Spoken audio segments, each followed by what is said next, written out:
Selamat siang, perkenalkan nama saya Firman Laia dengan NIM 1974 20 11 36 dari kelas U semester 8. Saya akan menjelaskan mengenai sejarah perkembangan pengaturan arbitrasi di Indonesia. Di Indonesia di Indonesia, menurut proses penyelesaian sengketa para pihak ada beberapa cara yang dapat dipilih seperti prosedur jalur litigasi atau pengadilan dan atau melalui non litigasi, yaitu melalui mediasi, konsoliasi, negosiasi dan konsultasi dan arbitrase. Arbitrase adalah suatu bentuk khusus pengadilan yang ditunjuk oleh para pihak yang bersengketa untuk membuat keputusan terhadap suatu sengketa yang terjadi dan setiap keputusan dari arbitrase bersifat final atau tidak dapat dilakukan perlawanan hukum. Keberadaan arbitrase di Indonesia telah mempunyai landasan hukum yang tetap dalam sistem hukum nasional Indonesia, yaitu pasal 377 HIR atau pasal 705 RBG yang bunyinya orang Indonesia atau orang timur asing menghendaki perselisihan mereka diputuskan oleh juru pisah, maka mereka wajib menuruti peraturan peradilan yang perkara yang berlaku bagi bangsa Eropa. Peraturan di Indonesia dapat dilihat Pengaturan arbitrasi di Indonesia dapat dilihat dalam Undang-Undang Nomor 5 Tahun 1968 tentang arbitrase. Perkembangan arbitrasi di Indonesia pada zaman Hindia Belanda. Pada zaman ini Indonesia dikelompokkan dalam 3 golongan. Yang pertama, golongan Eropa. Hukum yang dipakai untuk golongan ini adalah hukum negara Belanda atau hukum Barat dengan badan peradilan Raad van Justitie dan Residenti Regres dengan hukum acara yang dipakai bersumber pada hukum yang memuat dalam Reglement of the Burgerlijk Restfodering. Yang kedua itu golongan Bumi Putra dan mereka yang disamakan berlaku hukum adat masing-masing, namun mereka dapat diberlakukan hukum Barat jika kepentingan umum dan kepentingan sosial yang ditentukan. Badan peradilan yang dipakai adalah Landraad dan beberapa peradilan lainnya yang seperti peradilan kabupaten, distrik dan lain sebagainya dengan sumber hukum acara Herzien Inlands Reglement dan Reglement Buitengewesten. Yang ketiga itu golongan Cina dan Timur Asing. Lainnya sejak tahun 1925 diberlakukan dengan hukum Barat dengan beberapa pengecualian. Pada masa ini, hukum arbitrasi sudah dikenal di Indonesia dan diatur ketentuannya dalam pasal 377 HIR atau pasal 705 RBG. Sejak tahun 1849 berlakunya KUHP pada pasal 615 dan pasal 600 sampai pasal 651 RV yang isinya tentang pengertian ruang lingkup, kewenangan dan fungsi arbitrase.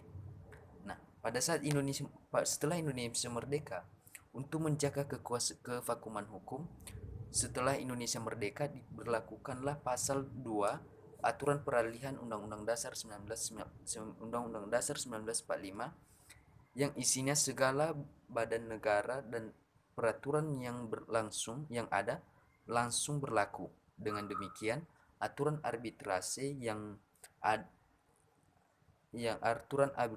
arbitrase pada zaman Belanda berlaku juga di Indonesia.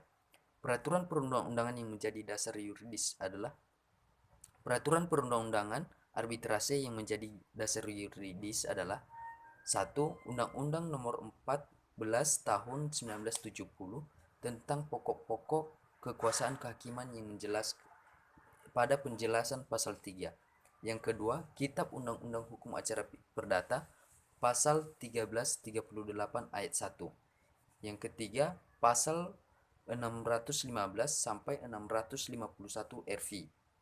Yang berikutnya yaitu Undang-Undang Nomor 30 tahun 1999 tentang arbitrase. Hukum acara arbitrase berlaku di Indonesia pada saat hukum acara arbitrase yang berlaku di Indonesia yaitu 1. Ada BANI atau Badan Arbitrase Nasional Indonesia, yaitu lembaga penyelesaian sengketa yang bersifat otonom dan independen. BANI merupakan lembaga peradilan yang mempunyai status yang bebas, otonom, dan juga independen. Yang kedua, ada BAPMI atau Badan Arbitrase Pasar Modal Indonesia. Lembaga ini bergerak di bidang pasar modal di Indonesia yang merupakan penyelesaian sengketa di luar pengadilan khusus di bidang pasar modal. Yang ketiga, Badan Arbitrase Berjangka Indonesia atau BAPMI merupakan lembaga independen dan mandiri yang memfasilitasi penyelesaian sengketa perdata di bidang perdagangan komoditi berjangka. Yang keempat yaitu Badan Arbitrase Syariah Nasional atau Basyarnas, yaitu merupakan lembaga penyelesaian sengketa perdata dengan prinsip menggunakan usaha perdamaian menyelesaikan sengketa berbisnis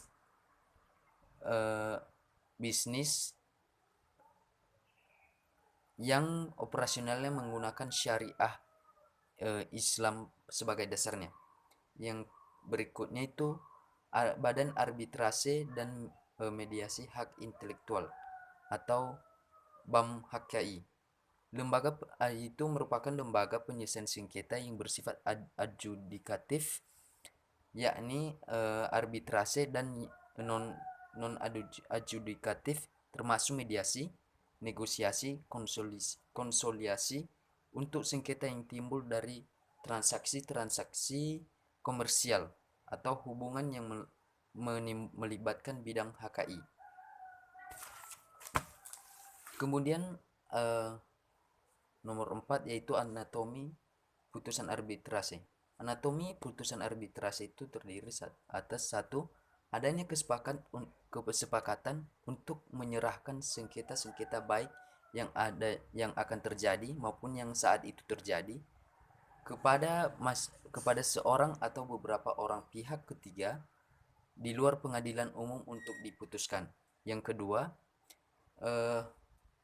penyelesaian sengketa yang bisa diselesaikan adalah sengketa yang menyangkut hak pribadi yang dapat dikuasai sepenuhnya khusus di bidang perdagangan, industri dan keuangan. Yang ketiga, itu putusan tersebut merupakan putusan akhir dan mengikat. Yang kelima, syarat dibatalkannya putusan arbitrase. Putusan arbitrase dapat dibatalkan oleh para pihak yang bersengketa apabila diduga mengandung unsur-unsur sebagai berikut. 1. Surat atau dokumen yang diajukan dalam pemeriksaan setelah putusan dijatuhkan diakui palsu atau dinyatakan palsu. Yang kedua, setelah putusan diambil, ditemukan dokumen yang bersifat menentukan yang disembunyikan atau oleh pihak lawan. Yang ketiga, putusan diambil dari hasil muslihat yang dilakukan oleh salah satu pihak dalam pemeriksaan sengketa. Selanjutnya yaitu proses eksekusi putusan arbitrase internasional, yaitu satu tahap penyerahan dan pendaftaran putusan. Permohonan pelaksanaan putusan didaftarkan oleh arbiter atau kuasanya kepada Panitera Pengadilan Negeri Jakarta Pusat, yaitu pasal 67 ayat 1 Undang-Undang Nomor 30 Tahun 1999. Yang kedua, tahap kedua yaitu permohonan pelaksanaan putusan. Berkas permohonan meliputi pemohon melaksanakan eksekusi oleh arbiter atau kuasanya. Yang kedua, lembar asli atau salinan autentik putusan arbitrase di dokumen asing dan sah, dan naskah terjemahan resminya dalam bahasa Indonesia. Yang ketiga, lembar asli atau salinan bentuk perjanjian yang menjadi dasar putusan arbitrase internasional sesuai ketentuan perihal autentifikasi dilakukan yang dokumen asing dan naskah terjemahan resminya dalam bahasa Indonesia. Kemudian keterangan dari diplomatik negara Republik Indonesia di negara putusan arbitrase internasional tersebut ditetapkan yang menyatakan bahwa negara pemohon terikat atau perjanjian baik secara bilateral negara Republik Indonesia perihal pengajuan, pengakuan, dan pelaksanaan putusan arbitrase internasional. Dan tahap ketiga, ketiga yaitu tahap perintah pelaksanaan oleh Ketua Pengadilan Negeri atau eksekutor dengan tahapan sebagai berikut. 1. Ketua Pengadilan Negeri Jakarta Pusat mengirimkan berkas permohonan eksekusi kepada Panitera Sekretaris Jenderal Mahkamah Agung untuk memperoleh eksekutor pasal 5 ayat 2 Perma Nomor 1 Tahun 1990 tentang tata cara pelaksanaan putusan arbitrase asing. Yang kedua, putusan eksekutor diberikan oleh Mahkamah Agung dan pelaksanaan selanjutnya diserahkan Pengadilan Negeri Jakarta Pusat. Yang berikutnya, Pengadilan Negeri Jakarta Pusat memberikan perintah eksekusi. Tahap yang keempat yaitu pelaksanaan putusan arbitrase. 1. Tata cara penyitaan dan pelaksanaan putusan mengikuti tata cara sebagaimana ditentukan dalam Hukum Acara Perdata Pasal 69 ayat 2 Undang-Undang Nomor 30 Tahun 1999. Yang kemudian pelaksanaan eksekusinya selanjutnya dilimpahkan kepada Ketua Pengadilan Negeri yang secara relatif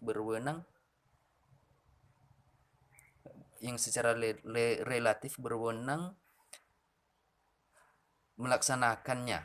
Pasal 69 ayat 1 Undang-Undang Nomor 30 Tahun 1999. Sekian dan terima kasih, Pak.